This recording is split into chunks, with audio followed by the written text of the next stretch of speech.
गोदावरी नगरपालिका सहितका स्थानीय तहमा भएको अनियमितता छानबिनका लागि अख्तियार दुरुपयोग अनुसन्धान आयोगको टोली कैलाली पुगेको छ।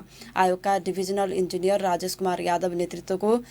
राजेश कुमार दास नेतृत्वको केन्द्रीय टोली कैलाली पुगेको अख्तियारको कञ्चनपुर कार्यालयका प्रवक्ता हरिशचन्द्र जोशीले अख्तियारको केन्द्रको टोली कैलाली पुगेको बताए। उनका अनुसार हिजो गोदावरी नगरपालिकामा टोलीले छानबिनका लागि कागजात अध्ययन गरेको छ। उजुरी परेर नभई स्थानीय तहमा नमुना अनुगमनका लागि कैलाली पुगेको डिभिजनल इन्जिनियर दासले जानकारी दिए।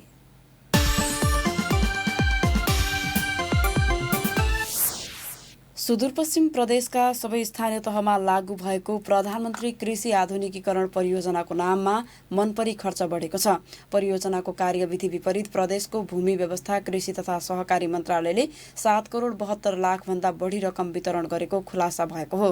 कृषि विकासका लागि प्रदान गरिने अनुदान कार्यक्रम कार्यान्वयन निर्देशिका 2073 विपरीत मन्त्रालयबाटै आफू अनुकूल रकम बाँड्ने काम भएको हो। यसले वास्तविक किसान भने अनुदान पाउनबाट वञ्चित भएका छन्। सहकर्मी वीरेन्द्र भट्टको रिपोर्ट। 2073 पुसमा स्थापना भएको प्रधानमन्त्री कृषि आधुनिकीकरण परियोजना अन्तर्गत कैलालीमा 1000 हेक्टरमा गहुँ बालीको सुपर जोन कार्यक्रम सञ्चालन गर्ने गरी कार्यक्रम सुरु भयो। कृषिसँग सम्बन्धित सहकारी तथा सङ्घ संस्थालाई कृषि विकासका लागि प्रदान गरिने अनुदान कार्यक्रम कैलाली र कञ्चनपुरमा भने 3 किस्तामा भुक्तानी गर्नुपर्ने रकम कार्यविधिलाई लत्याएर एकैपटक भुक्तानी गरिएको छ। कार्यक्रम कार्यान्वयन निर्देशिका विपरीत सुदूरपश्चिमको भूमि व्यवस्था कृषि तथा सहकारी मन्त्रालयले 7 करोड 72 लाख 1 हजार रुपैयाँ एकै किस्ता भुक्तानी गरेको हो। तरकारी, धान, मकै, गहुँ उत्पादन गर्ने व्यावसायिक कृषि उत्पादन केन्द्रलाई लागत अनुमानको 50% अनुदान दिने व्यवस्था छ।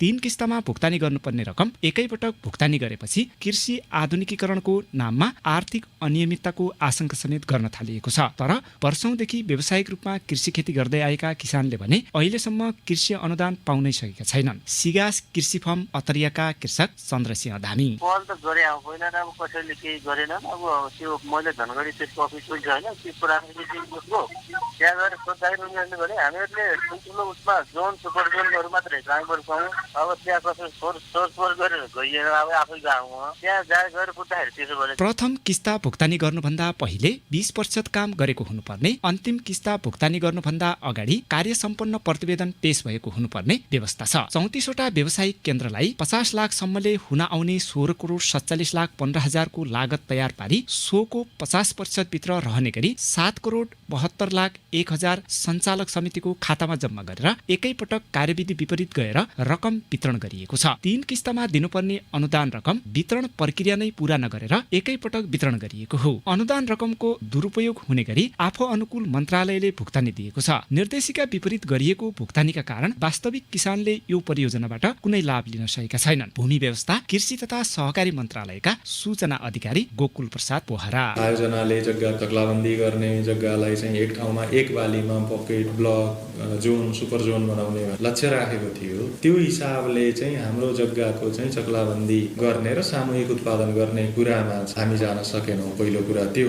यान्त्रिकरण र औद्योगिकरणसँग त्यसलाई उत्पादनलाई चाहिँ जोड्ने कुरा थियो, त्यो हुन सकेन। कैलाली र कञ्चनपुरमा तरकारी, धान, मकै, गहुँ उत्पादन पकेट कार्यक्रम कार्यान्वयन गर्न 118 कृषक समूहलाई 50% लागत साझेदारीमा प्रति समूह 5 लाखसम्म अनुदान उपलब्ध गराउने गरी 11 करोड 61 लाख 34 हजारको लागत अनुमान तयार गरी सोको 50% भित्र रहने गरी 7 करोड 72 लाख 1 हजार अनुदान वितरण गरिएको छ।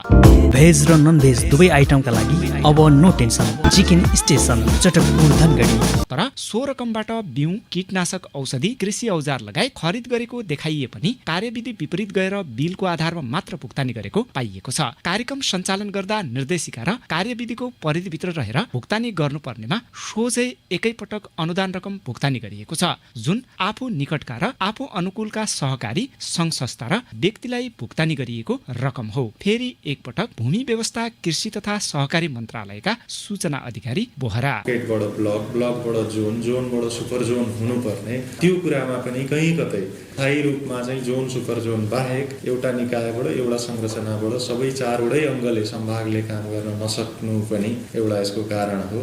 महालेखा परीक्षकको प्रतिवेदनले कृषक समूहले सम्झौता तथा लागत अनुमानमा उल्लेख गरे अनुसारका सामान खरिद गर्नुपर्नेमा गहुँ प्लग कृषक समूहले लागत अनुमानमा नपरेको 16,40,000 को इन्जिन र पावर टिलर खरिद गरेको देखाइएको छ। दिनेश खबरका लागि वीरेन्द्र भट्ट, धनगढी।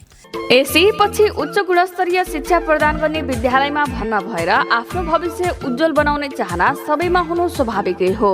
कैलालीको धनगढी उपमहानगरपालिका 4 उत्तर बेहडीमा रहेको national academy of science and technology NAST माध्यमिक विद्यालय यसै चाहना परिपूर्तिको संवाहकका रूपमा लामो समयदेखि शिक्षा प्रदान गर्दै आइरहेको छ। सम्पर्क नम्बर 091 521 312 र 091 523 312।